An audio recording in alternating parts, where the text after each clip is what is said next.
पीरपुर नाम के एक छोटे से गांव में गोविंद नाम का एक किसान अपने परिवार के साथ रहता था। गोविंद के बहुत सारे मित्र थे। गोविंद को खेती में कम और तरह तरह की मिट्टी के बर्तन बनाने में ज़्यादा दिलचस्पी थी। वो अपना ज़्यादा से ज़्यादा वक्त अलग अलग मिट्टी के घड़े बर्तन बनाने में गुजारता था। एक बार उसने मिट्टी का चूल्हा बना दिया। चूल्हा करीब करीब बन ही चुका था कि उसके दोस्त चूल्हा देखने आ पहुंचे। सब मित्रों ने बहुत तारीफ की, पर एक मित्र ने कहा, अरे गोविंद, चूल्हा तो अच्छा है, पर उसका मुंह उत्तर की ओर है। अगर उधर से हवा चली तो सारी आग उड़ जाएगी। बात तो उसने ठीक कही थी, इसलिए गोविंद ने उसे तोड़कर दूसरा चूल्हा बनाया। इस बार चूल्हे का मुंह दक्षिण दिशा की ओर रखा और गोविंद ने फिर अपने मित्रों को चूल्हा देखने को बुलाया तो एक को छोड़कर सभी प्रसन्न हुए।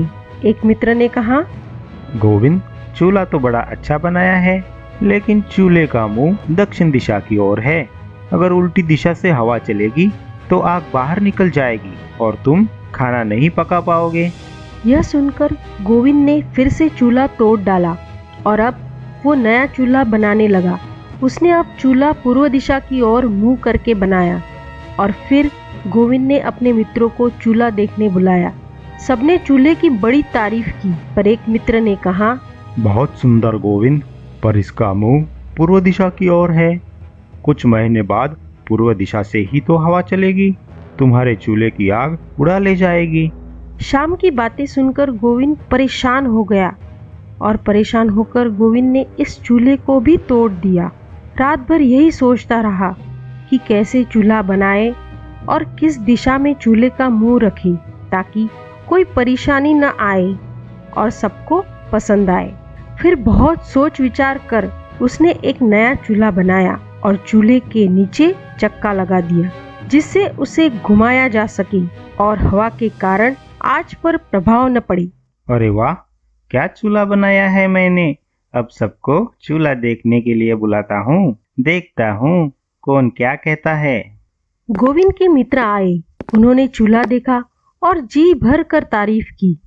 एक मित्र ने कहा, तुम्हारा चूल्हा तो बहुत अच्छा है, तुम्हारे साथ साथ हमारे लिए भी बहुत सुविधाजनक है। पर तुम्हारे लिए कैसे सुविधाजनक है ये चूल्हा? अरे गोविंद, क्योंकि इसे घुमाया जा सकता है तो हम इसे कहीं भी ले जा सकते हैं। बुरा मत मानो मित्र, क्या आज रात खाना पकाने के लिए तुम मुझे चूल्हा दे सकते हो? कल सुबह वापस दे जाऊंगा। यही सोचकर मैंने कहा था कि मेरे लिए भी सुविधाजनक है। गोविंद इनकार न कर सका और शाम चूल्हा लेकर चला गया। अगले दिन शाम चूल्हा वापस करने फिर आया और उसी वक्त कोई और चूल्हा लेके चला गया। इस तरह चलने वाले चूल्हे की बात सारे गांव में फैल गई और गांव के लोग चलने वाला चूल्हा देखने आने लगे और जरूरत पड़ने पर चूल्हा खाना बनाने के लिए मांगने भी लगे। अब गोविंद गांव के लोगों को मना भी नहीं कर सकता था क्योंकि वो सारे पहचान के ही होते थे। अरे मैं कहती हूँ, क्या काम का तुम्हारा ये चलने वाला चूल्हा? आए दिन तो ये बाहर ही रहता है।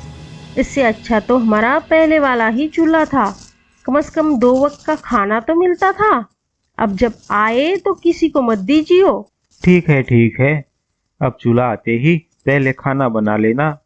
मुझे बड़ी भूख लगी है, मैं थोड़ी देर बाहर जाकर आता हूँ। ऐसा कहकर गोविंद काम पर चला गया। दोपहर को जब गोविंद वापस आया तो अपनी पत्नी को चुपचाप आंगन में बैठी हुई देख गोविंद ने पूछा, क्या बात है, अभी तक चूल्हा वापस नहीं आया? खाना क्यों नहीं पकाया? क्रोधित होते हुए गोविंद की पत्नी ने कहा, चूल्हे में चक्का लगाने का तुम्हारा विचार हमारे लिए विनाश का कारण बन गया है। पहले तुम्हारे मित्र चूल्हा ले गए, फिर गांव के लोग ले गए, पर आज मैं जब सब्जियां लेने बाजार गई थी तभी पीछे से कुछ चोर आए और आंगन में से चूल्हा उठा कर ले गए। मुझे पड़ोस की सरला ने बताया। यह सुनकर गोविंद को मन ही मन पछतावा हो रहा था और वो अपने आप को कोस रहा था। काश मैंने अपने दोस्तों की बात सुनी न होती, कम से कम जिस दिशा में भी चूल्हे का मुंह रखता, लेकिन खाना तो खाने को मिलता। जिस दिन से ये चलने वाला चूल्हा बनाया है, एक दिन भी खाना नसीब नहीं हुआ।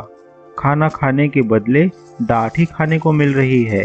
गोविंद फिर से एक नया चूल्हा बनाने में लग जाता है और अब की बार चूल्हा ऐसी जगह रखता है कि उसे हवा न लग पाए। गोविंद की पत्नी खाना पकाती है और दोनों भरपेट खाना खाते हैं। गोविंद, चलो जो भी होता है अच्छे के लिए होता है। अब रोज कम से कम खाना तो मिलेगा। अरे, ये कौन दो लोग मेरा चूल्हा वापस लेकर आ रहे हैं? एक आदमी बोला। अरे भैया, ये लो तुम्हारा चूल्हा।